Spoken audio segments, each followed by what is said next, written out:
जय माता दी। श्री दुर्गा सप्तशती का तीसरा अध्याय महिषासुर का वध। श्री मेधा ऋषि बोले, महिषासुर की सेनापति चिक्षुर ने जब यह देखा कि हमारी सेना तो इस प्रकार मारी जा रही है, तब उसमें बड़ा क्रोध उत्पन्न हो गया और वह स्वयं भी अंबिका के साथ युद्ध करने लगा।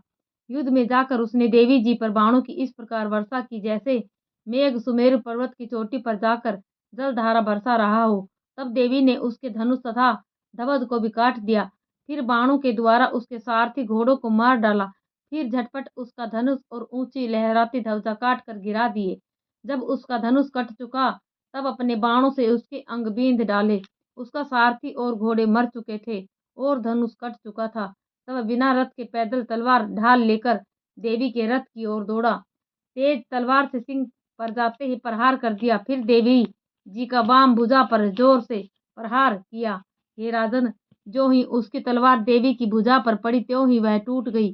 फिर असुर ने क्रोध से लाल आंखें करके त्रिशूल पकड़ लिया और दुर्गा जी पर उस दत्ते ने त्रिशूल डाल दिया।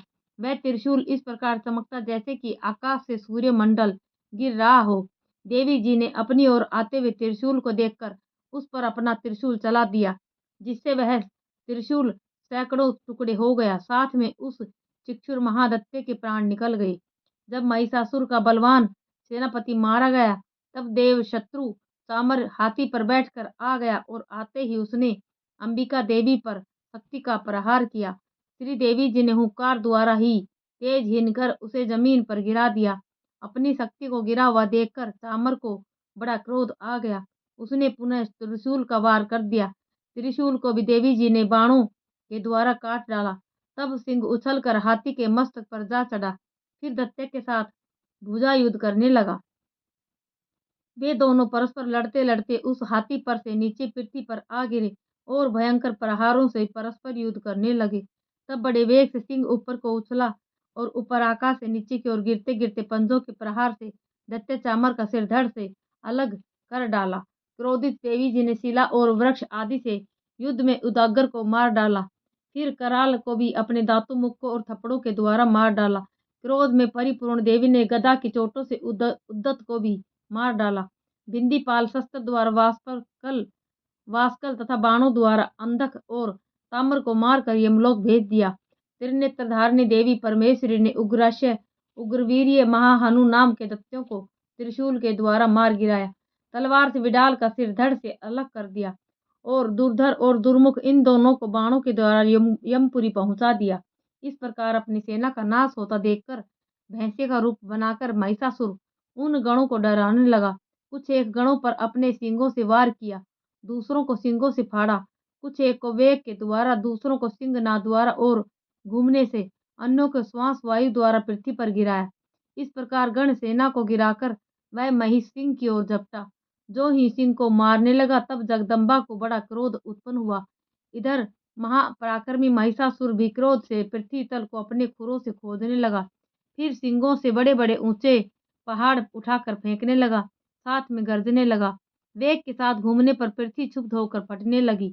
उसने पूंछ से समुद्र पर प्रहार किया, जिससे क्षुब्ध होकर समुद्र पृथ्वी को चारों ओर से डुबोने लगा।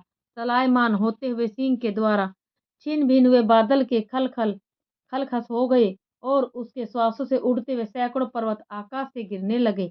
इस प्रकार क्रोधपूर्ण उस महादत्य को अपनी ओर आता देखकर चंडिका उसे मारने के लिए क्रोध में आ गई। कुपित चंडिका ने उसकी ओर पास फेंका।